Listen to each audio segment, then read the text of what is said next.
also like the Dallas fans to acknowledge the sheer lunacy and absurdity that they're booing DeAndre Jordan tonight and they'll be cheering someone like Greg Hardy on Sunday.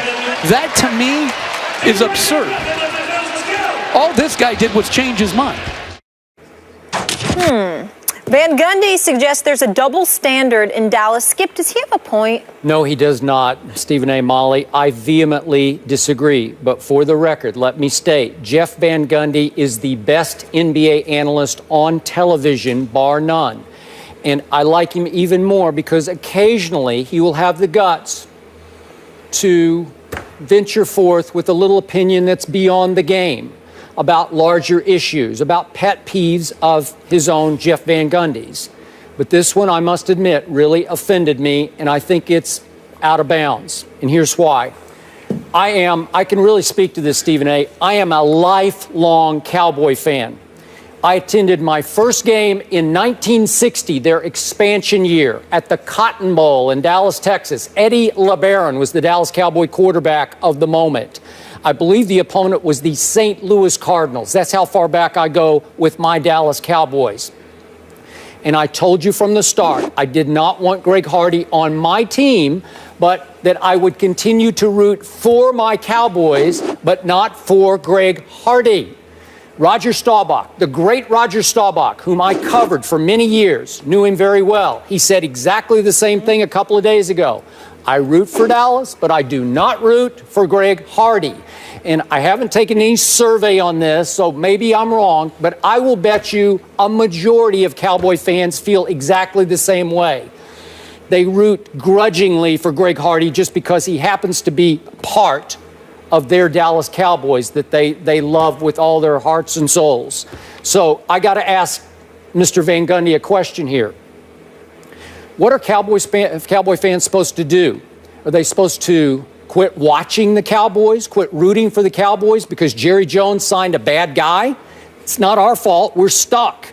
So I ask again, are we supposed to boycott the Dallas Cowboys because Jerry Jones signed a player who is regarded as maybe the best pass rusher, one of the top 5 pass rushers in all of pro football, who ultimately was not convicted of domestic violence in North Carolina, who did serve his suspension and was completely eligible to be signed by any team? Should we boycott that? Well, I'm not going to. I'm sorry. But I will not root for this man, Greg Hardy. Now back to Maverick fans. Again, as I stated earlier, I don't think anybody threw anything last night. If they did, then they crossed the line. But as paying customers, paying a whole lot of money for those seats, especially the courtside seats, they have every right to boo a player who reneged on his commitment to them last summer and who failed to even man up enough to call Mark Cuban to tell him why he reneged. That's well within their right. I support them wholeheartedly for booing DeAndre Jordan. Conversely, I say it's totally okay and totally within bounds. It's reasonable to think that you can root for the Cowboys without rooting for the despicable Greg Hardy. Well, my response to you, Skip, is that I totally agree with you. I just don't believe you have anything to be offended by.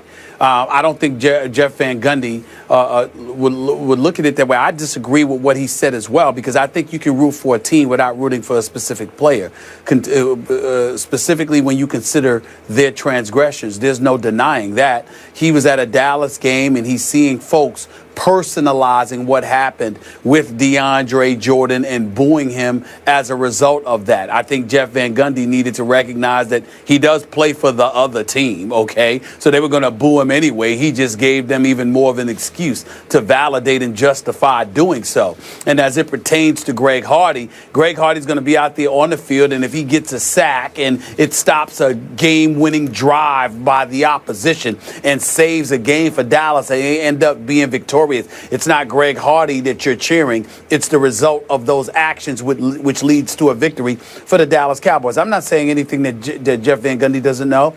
I'm not saying anything that you don't know, nor myself. I just think that at times we see people engage in such a level of hyperbole and incendiary behavior and the way they go about the business of really lambasting other individuals, Jeff Van Gundy looked at that and found it a bit ironic considering all of this stuff that's in the news for Greg Hardy. I think he was a bit misguided with what he had to say. I don't agree with him. I agree with you wholeheartedly, but I take no personal offense to what he said.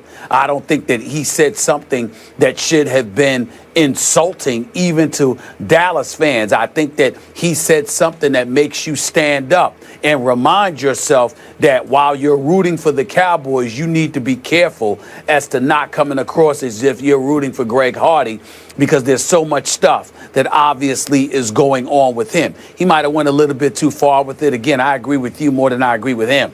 But I saw nothing that he said that anybody should take personal offense at. If anything, it should serve as a reminder to put things in perspective. And I think ultimately that's what Jeff Van Gundy was asking for. Okay, just for the record, I'm emotional about this because I am really, really, really a Cowboy fan. And as I pointed out to you earlier, I covered the Dallas Mavericks from their inception through their first 18 seasons. So I know a lot about those fans and how they feel, what they've been through, their height and their frustrations. I know it. I get it. And it's not fair. It's not a fair comparison on either side. I'm sorry. Well, that depends. You're right if you're talking about Skip Bayless. You're right if you're talking about people who think like and act like Skip Bayless as it pertains to their fandom for the Dallas Cowboys. But you and I both know, and we repeatedly lament, how society has changed, how things have changed, and obviously not for the better when it comes to how people act, how they fail to put things in its proper perspective, and how far they go sometimes in expressing their incendiary tendencies and ways simply because they feel they have the license to do so. So if you're Jeff Van Gundy and you're at an arena and you're seeing all of this unfold before your very eyes in the same city where Greg Hardy, in your eyes, is being applauded to any degree, despite anything that has happened to him, it's something to say, to bring attention to it, to remind folks that instead of being like this younger generation can be from time to time,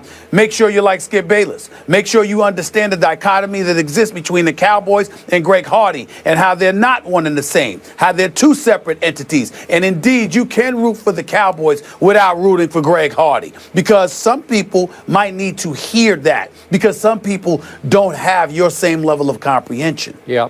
Look, to be fair and balanced here, is it possible that some Cowboy fans, like a lot of fans of other teams, wouldn't care if Jerry went and signed all of his players out of prison, and they won the championship? Would you still, you just say, oh, what the heck, they're just football players? I'm sure there are those. Yeah. But in this case, this is so despicable. It's so over the edge and over the line that I'm pretty sure, and I can't tell you what percentage, that a whole lot of fans are right there with Roger Staubach. I cringe. I don't want to root for, what's his number, 76? I don't want to root for 76, but I'm going to pull for my Cowboys to win somehow, some way. And, of course, as I pointed out, he's played 4 games with a total of 4 sacks, and they are 0-4 in those 4 games. So the patience is running, wearing thin for him just on a football perspective. Listen, I feel the exact same way if Lawrence Taylor was still playing today. Would you really? Yes. That's interesting. Yes. Wow. Moving on, Boogie Cousins and George Karl are not vibing. So who is the real king of the hill in Sacramento? We'll put them on the couch and analyze their complex relationship. That's